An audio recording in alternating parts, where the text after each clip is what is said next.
Hello दोस्तों, नमस्कार। कैसे हैं आप सभी? आशा करते हैं आप लोग बहुत अच्छे होंगे और आपकी यूपी पुलिस की तैयारी बहुत अच्छे से चल रही होगी। बहुत सारे कमेंट आ रहे थे, व्हाट्सएप पे मैसेज आ रहे थे कि भैया जो है अब क्या होगा। कंपनी जो पुरानी वाली थी वो तो ब्लैक लिस्टेड हो चुकी है और ये तो अब फैसला हो गया है कि अब जो पुरानी कंपनी थी वो कंपनी अब इस पेपर को नहीं कराएगी। और उसका जो मालिक है विनीत आर्या, अहमदाबाद गुजरात की कंपनी थी, वो भाग गया है अमेरिका। तो अब किस तरीके से पेपर होगा, कितनी कंपनियां जो हैं अब पेपर कराएंगी, इन सब पर जो है बहुत सारे क्वेश्चन बन रहे थे। तो बहुत लोगों के जब मैसेज आए तो मैंने सोचा कि चलो एक वीडियो इस पर बनाया जाए। पुलिस पेपर कराने वाली जो कंपनी है वो ब्लैक लिस्ट हो चुकी है। ईडू टेस्ट करके जो कंपनी थी उसका मालिक था विनीत आर्या, वो अमेरिका भाग गया पहले ही। वो समझ चुका था कि अब जैसे ही शिकंजा कसा जाएगा वैसे कुछ नहीं होता, अगर ये चुनाव हारते ना कुछ नहीं होता और यही कंपनी फिर पता चले कि दोबारा भी यही परीक्षा करा लेती। ऐसी कंपनी को टेंडर दिया ही क्यों? सबसे पहले वो ऑलरेडी ब्लैक लिस्टेड थी। ब्लैक लिस्टेड कंपनी को आप टेंडर दे के और उसको जो है परीक्षा करवा लेते हैं, जगह जगह सेंटर बना देती है, खूब दबा के धांधली करवाती है। तो ये सब सरकार का काम है। गलत तरीके से पेपर करवाया गया था तो उसका नतीजा भी सरकार भुगत रही है। और इस बार जो सरकार ने चूज की हैं कंपनियां, 4 कंपनियां चूज की हैं और 4 कंपनियां जब पेपर बनाएंगी तो कम से कम आपका पेपर 5, 6, 7 शिफ्टों में होगा। 8 शिफ्ट भी हो सकती हैं, 10 शिफ्ट भी हो सकती हैं और शिफ्टें ज़्यादा रहेंगी और एक दिन में वही 4 लाख बच्चे पेपर देंगे। तो आने जाने की भी समस्या नहीं रहेगी और अपने मंडल में आप पेपर भी नहीं दे पाएंगे। जैसे हमारा लखनऊ मंडल लगता है, आपका कोई दूसरा मंडल लगता है, किसी का देवीपाटन मंडल लगता है, किसी का मेरठ लगता है। तो इस तरीके से जो मंडल होते हैं, मंडल वाइज आप अपने मंडल में नहीं रह सकते। जैसे सबसे बड़े मंडल हैं कानपुर है, ठीक है, लखनऊ है, ये बड़े 6-6 जिले इनमें आते हैं। तो अपना जो है मंडल छोड़ के ही आपको पेपर जो है देने जाना पड़ेगा, ठीक है। तो काफ़ी दूरी रहेगी, लगभग 150 किलोमीटर जो है मैंने बताया भी था। इस बार में कोई भी चाहे लड़का हो और चाहे लड़की हो, दोनों लोगों को पेपर देने जो है कम से कम 150 किलोमीटर जाना ही पड़ेगा। कोई उसमें जो है गुंजाइश नहीं है। सरकार चाह रही है कि इस बार पेपर जो है अच्छे तरीके से हो। बहुत सारी बेइज्जती हो चुकी है पेपर लीक को लेकर, अब आगे नहीं चाहेगी कि अब जो है हमारी बेइज्जती हो। और बहुत सारे कमेंट इस बात को लेकर आते हैं कि री एग्ज़ाम आखिर होगा कब और पेपर जो है कैसे होगा। आप क्या कोई पैटर्न में बदलाव तो नहीं आ जाएगा? 4-4 कंपनी पेपर बनाएंगी तो थोड़ा बहुत चेंजेस तो आएंगे। ऐसा नहीं है कि पिछली बार जिस तरीके से पेपर आया था उसी तरीके से इस बार भी बना दिया जाएगा, ऐसा नहीं है। बिल्कुल थोड़ा बहुत चेंजेस आते हैं। कोई भी कंपनी जब नई कंपनी आती है तो अपने तरीके से थोड़ा बहुत उसमें कुछ ना कुछ करने की कोशिश करती है, ठीक है। आगे हम आपको जो आज की न्यूज़ आई थी वो हम पहली बात तो ये टेलीग्राम पर शेयर कर चुके हैं, ठीक है, वो हम आपको दिखा भी दे रहे हैं। ये जैसे आया है, योगी का बड़ा फैसला, प्रतियोगी परीक्षाओं के लिए बनाई गई नीति। यूपी में जो है परीक्षाओं की चप्पे चप्पे पर निगरानी रहेगी। और सबसे पहले हम इसको थोड़ा बड़ा करके आपको दिखाते हैं। ये आप लोग देख सकते हैं, 4 एजेंसियों को अलग अलग जिम्मेदारी, ठीक है। तो 4 कंपनियां रहेंगी। एजेंसी ए का काम रहेगा प्रश्न पत्र तैयार करना, छपवाना और सभी जिलों के कोषागार में पहुंचाना होगा। ये कंपनी ए जो है उसका काम रहेगा। फिर कंपनी बी आती है, उसका काम रहेगा, बी का काम है परीक्षा कराना, इसके प्रश्न पत्रों को कोषागार से परीक्षा केंद्र तक पहुंचाना। मतलब वो उसने ए ने पहुंचा दिया जिले वाइज कोषागार में, बी ने क्या किया, परीक्षा करवाना और इसके प्रश्न पत्रों कोषागार परीक्षा केंद्र तक पहुंचाएगी सही सलामत। और परीक्षा केंद्र की सभी व्यवस्था व परीक्षा के बाद ओमार सीट को आयोग बोर्ड तक पहुंचाना होगा। मतलब ओमार सीट जो हम लोग छोड़ के आते हैं वो बी का काम रहेगा, वो आयोग तक पहुंचाएगी। फिर आते हैं हम सी पर। सी का काम रहेगा जो है परीक्षा केंद्र पर सुरक्षा व्यवस्था, इसमें सिक्योरिटी, ठीक है, बायोमेट्रिक वगैरह जो भी करना होता है, कंट्रोल रूम से व्यवस्था करना होगा, ये सी का काम रहेगा। जैसे हम लोग जब सेंटर पर जाते हैं तो चेकिंग होती है, उसका जो है कंपनी सी काम करेगी। फिर लास्ट में आती है डी कंपनी। डी का काम ओमार सीट स्कैनिंग और जो है आयोग व बोर्ड परिसर में ही कराकर परीक्षा का स्कोर चयन संस्था को उपलब्ध कराना होगा। मतलब जो कंपनी डी होगी उसका काम होगा कि हमारी जो ओमार वगैरह है उसकी स्कैनिंग करके और जो है नंबर देखना और सब कुछ जो तैयार करके आयोग या बोर्ड परिसर में, ये सब काम होगा इस बार बोर्ड परिसर में।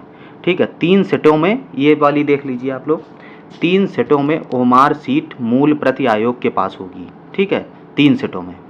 और ये देख लीजिए 4 लाख से ज़्यादा परीक्षार्थी तो 2 चरणों में परीक्षा, मतलब 4 लाख एक शिफ्ट में बैठ सकते हैं।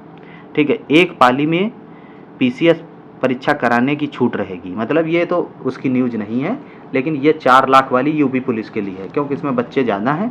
तो 4 लाख जब हो जाएंगे बच्चे तो आप सोच सकते हैं कि एक पाली में ही होगा, और 4 लाख से ज़्यादा हुई है तो 2 पाली, तो 4.40 लगभग 40 लाख बच्चे पेपर देंगे। तो वही मान के चलिए आप लोग जो है 10 शिफ्ट 8 शिफ्ट, फिर जैसा भी हो सकता है थोड़े बहुत ज़्यादा भी करा ले।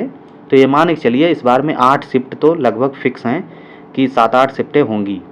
और परीक्षा जो है हो सकता है एक दिन में जो है 2 ही शिफ्ट हो पाएंगी, क्योंकि पेपर जो है टाइम होता है इसमें 2 घंटे का और व्यवस्था भी करनी होती है। तो पेपर 2 ही शिफ्टें हो पाएंगी एक दिन में, 3 शिफ्टें जो है पॉसिबल नहीं है। जैसे एसएससी जीडी वगैरह में 3-3 शिफ्टें करा लेते हैं, सेंट्रल के एग्ज़ाम होते हैं ऑनलाइन, उसमें चल जाता है। लेकिन ये स्टेट लेवल एग्ज़ाम है, इसमें आपको 2 शिफ्ट एक दिन में देखने को मिलेंगी।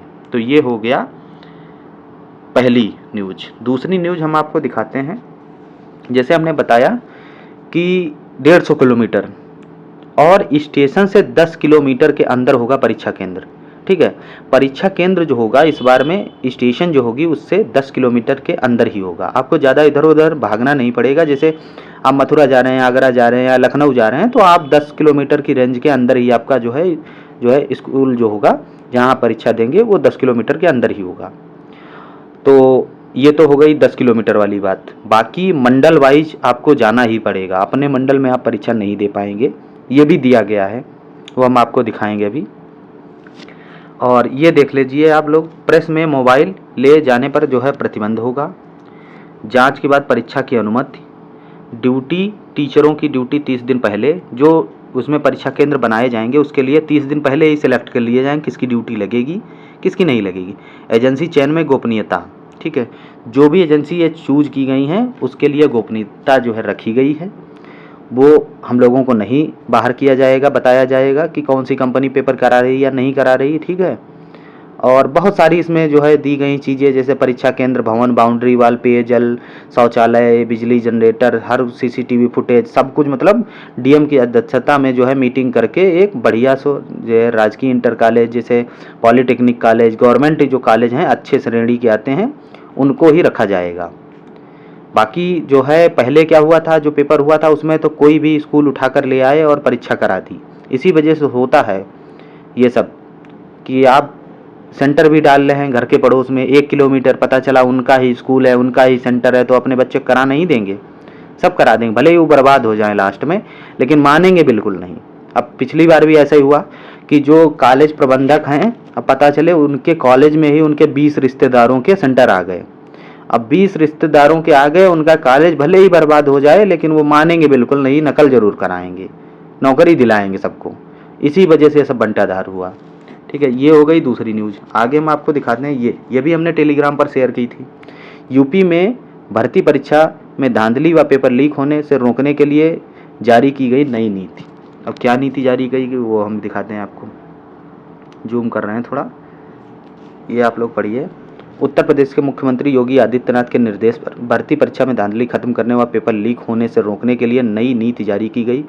बकौल राज्य सरकार इसके तहत परीक्षा केंद्र, स्टैंड, रेलवे स्टेशन, कोषागार से 10 किलोमीटर के अंदर होगा और पेपर छापने वाले प्रिंटिंग प्रेस के चयन में गोपनीयता बरती जाएगी। मतलब हम लोगों को ये भी नहीं बताया जाएगा कि कहाँ से प्रिंटिंग प्रेस जो है पेपर होगा, कोई उसकी जानकारी नहीं होगी किसी को भी। और जो कंपनियां होंगी उसमें भी गोपनीयता जो है बरती जाएगी, उसका भी कोई पता नहीं लगा पाएगा कौन सी कंपनी करवा रही है जब तक पेपर होगा नहीं। ठीक है, तो बहुत सारे पॉइंट आपके क्लियर हो गए होंगे। अब एक जो मेन पॉइंट आता है कि पेपर आखिर होगा कब। तो मेरा मानना है कि जैसे 4 कंपनियां चूज करी गई हैं, ठीक है, सबका अलग अलग काम रहेगा, तो बहुत ज़्यादा समय लगने की बात नहीं है। 10 दिन के अंदर आपकी लगभग डेट आ जानी चाहिए। जो है एग्ज़ाम डेट। मेरा मानना है कि जुलाई के लास्ट और अगस्त के फर्स्ट वीक तक, जैसा मैं पहले भी कहता आया हूँ कि जुलाई का लास्ट अगस्त के फर्स्ट वीक तक आपका पेपर हो जाएगा, और वही लक्ष्य ये लोग बनाकर चल रहे हैं। परीक्षा तो कराएंगे कराएंगे, बाकी इनकी जो है प्रक्रिया चल रही है, कंपनी के मालिक को पकड़ना और भी सबूत ढूंढना, कहाँ से पेपर लीक हुआ, ठीक है, सब कुछ उन्होंने कर लिया है पहले ही, बशर्ते कुछ चीज़ें वो जाहिर नहीं करते। दबाव आया सरकार का, कम सीटें आई गवर्नमेंट की, इसलिए अब जो है एक्शन लिया जा रहा है। अगर एक्शन नहीं लेंगे तो आगे और भी हालत ख़राब होगी। कोई भी सरकार हो, जाहिर सी बात है, चाहे सपा की हो, चाहे बसपा की हो, चाहे फिर बीजेपी की हो, कोई भी सरकार हो, जब उसकी बेइज्जती थोड़ी बहुत होती है फिर लाइन से अच्छे से काम करते हैं। इतनी मारपीट हुई आरओ में, तब जाके वो जो है कैंसिल हुआ। यूपी पुलिस में चलो बच्चों की संख्या ज़्यादा थी इसलिए कैंसिल हो गया। अगर कम बच्चे, जितने आरओ में बहुत कम बच्चे थे, अगर उस हिसाब से बच्चे जैसे धरने में होते तो यूपी पुलिस भी नहीं कैंसिल होता, और चुनाव सर पे ना होता तो कोई कैंसिल करा भी नहीं पाता। चुनाव की वजह से पेपर कैंसिल करना पड़ गया, वरना मार मार के सबको भगाते थे घर, और भर्ती यूपीएसआई 2021 की तरह पूरी करवा देते। तो बहुत सारे पॉइंट रहते हैं, आप लोगों के जितना मुझे समझ में आया उतना मैंने कोशिश की बताने की। बाकी आप लोगों पे डिपेंड करता है कि आप किस तरीके से पढ़ रहे हैं। बाकी पीडीएफ आपकी तैयार हो रही है, उसको हम जल्दी आपको देने वाले हैं 1-2 दिन में। बाकी मस्त पढ़िए और तैयार रहिए। जुलाई के लास्ट और अगस्त के फर्स्ट वीक तक आप अपने आप को पूरी तरीके से तैयार रखिए, और एग्ज़ाम जो है 7-8 दिन चलेगा। नॉर्मलाइजेशन अच्छे तरीके से होगा, किसी को 20 नंबर मिलेगा, किसी को 10 नंबर, किसी को 40 नंबर, किसी को 30 नंबर। तो उसके लिए भी तैयार रहना। अच्छे से जब ज़्यादा नंबर लाओगे तो दिक्कत नहीं होगी, कम नंबर लाओगे तो फिर नॉर्मलाइजेशन में पता चले बाहर हो जाओ। तो ये सब ध्यान में रख कर ही पढ़ाई करना, अच्छे से नंबर ज़्यादा से ज़्यादा लाने की कोशिश करना कि 220 रॉ स्कोर होना ही चाहिए हर हालत में। टारगेट अपना बना के चलो 240 नहीं आएंगे तो कम से कम 220 तो आ ही जाएंगे। ठीक है, धन्यवाद। जय हिंद, जय भारत।